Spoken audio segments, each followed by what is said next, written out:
Ocean FM. Donegal are back in an Alliance League final on Sunday, and Ocean FM Sport will be live from Croke Park with all the action and excitement. Jim McGuinness's side have already secured promotion to the top flight and now face Laois in the Division 2 decider at 2 o'clock on Sunday. Join us for full live commentary of the game, thanks to Donegal Plumbing and Heating Supplies, Old Lahey Road, Donegal Town. Large stove, cooker, tile and bathroom showroom for all your plumbing and heating requirements, with after-hour appointments available. Donegal versus Laois in the Alliance League final, live from Croke Park on Sunday, thanks to Donegal Plumbing and Heating Supplies on the Northwest's Ocean FM. Ocean FM. Margaret Carr Flynn playing the Northwest's perfect music mix. The perfect music mix. Ocean FM. Ocean FM. Good morning and welcome to Ocean Life. On this morning's programme, a world champion dancer from Donegal Town. Immense Support Services are looking for male victims of domestic abuse to submit their experiences to assist with the completion and publication of a new book written by victims for victims. Gabriel McSharry, medical herbalist and nutritionist, will be answering all your queries. But first, a piece of music from Sharon Conway and the Ruby Ridge Band. This is a song that we like here at Ocean FM. It's an original song. It's written by Sligo woman Sharon Conway and it's called Long Way Down.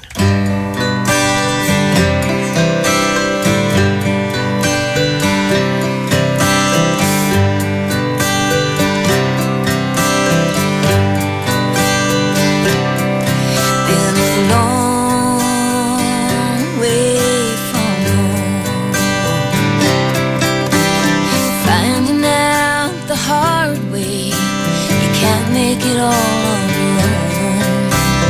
These days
Sharon Call Me along with the Ruby Ridge Band and Long Way Down. We play that especially for Michelle McGovern, celebrating, I'm told, a very special birthday today. A very happy birthday to you, Michelle Nachmanson, from the Cadman family. Okay, we're joined in studio now by Gabriel McSharry, medical herbalist and nutritionist. Good morning, Gabriel. Good morning, Margaret. I know I hate to take you in from the sun for a while, but has to be done. Has to be done. Has to be done, of course. If our listeners have questions, send them in to us now to 083 3500 530, which is text, and you can call us at 0818 365 500. Now, these are questions that we didn't get a chance to answer, but this morning we will. This listener, thinning hair, what can they do? Yeah, this is a popular enough question. When I always hear thinning hair, I always think of hormones, or you should assess for hormones. What's your hormones at? But I suppose firstly, some stats on here. It's a very physiologically active. You spend a lot of calories and proteins growing hair. So the average person puts on 12 feet of hair per day. So that's a strange enough statistic, but if you 12 feet of hair. 12 feet, yeah. So if you add up all the tiny increments of hair growth on the whole head, it adds up to 12 feet on average. So proteins are important. So if the body is challenged with very stressful event or deficiencies, the body prioritizes this energy and proteins to nourish organs as opposed to hair. So this can be a part of it. But looking at the research, studies shown a strikingly increased risk of insulin resistance and associated disorder in men with early onset of male pattern baldness, supporting the theory that early male pattern baldness could be a clinical marker of insulin resistance. So again, the hormones there and insulin. There's some good research done on some herbal medicine, saw palmetto. This is in both males and females. So it's an extract of a berry, and it retards further hair loss in persons afflicted with male pattern baldness. So it basically, what it does is it inhibits testosterone, or inhibits the conversion to a stronger form of testosterone. So it's linked to hormones generally, male pattern baldness. Now, male pattern baldness can be seen in women too. It's just this kind of pattern of baldness, as far as I'm aware of it. So saw palmetto, ginkgo biloba, it improves circulation to the head, and this could be of benefit for if there's poor circulation. Obviously there's poor oxygen and iron and nourishment to the follicles of the head, and that could be a possible cause. Horsetail is another herb that's high in silicon, and it has been shown to improve hair growth, as well as rosemary oil massaged into the scalp, and it kind of stimulates hair follicles. But in general, as I say, if there's an underlying insulin resistance or pre-diabetes or something like that, that should definitely be the priority, and that it could be an indicator if the hair is thinning out. Or maybe more specific to females is a low thyroid function, so hyperthyroid and hypothyroid, and in all cases there's some herbal medicines that can improve this. They can get it checked out. Okay, the listener wondering, should they take supplements every day, for example vitamins? Now I know a lot of people, that's the first thing they take with the breakfast every morning is some sort of vitamin or whatever. Yeah, I have to say I'd be very bad at that. Right. Yeah. It's a good question, because vitamin use is very, very common, and I have a problem with synthetic vitamins, so I think they're overprescribed. I mean, generally the majority of vitamins you get in pills and that, they're synthetic forms. They're made in a lab and so on, and put into a pill, and I feel quite a lot today in society they're overused to replace nutrient dense foods. And I think that's a mistake. So people aren't including nutrient dense foods in the diet, and they're taking the vitamins and hoping to kind of buffer that effect. But it's not a good way to take them. Personally, they're not a big part of my practice. I prescribe a lot of real foods that are nutrient dense. So again, it's eat your healthy fresh fruits and vegetables, and not to say that vitamins aren't important. I think they are, but foods are best. The foods that contain these vitamins. I mean, when you look at it at a very complex level, there's a lot of cofactors and certain enzymes that are needed to metabolize and maybe utilize or absorb certain vitamins from food. And when you take them in isolation, we really don't know sometimes if they're bringing about that effect. Now, that said, they're very safe. There's a lot of research now on vitamins, and they're shown safe and effective in a lot of medical conditions. With the exception of a few, though, synthetic vitamin E and possibly calcium may not be that safe in certain contexts. So, I mean, the likes of, say, cod liver oil and vitamin D, these are the only two vitamins or supplements I'd prescribe, and it's because it's one, I think, is a superfood. Cod liver oil, it's been used for 60 years, and I see it as kind of a food. And vitamin D is very hard to get generally, in just with our latitude in Ireland, and a lot of people are deficient. But in general, nutrient-dense foods should be a priority.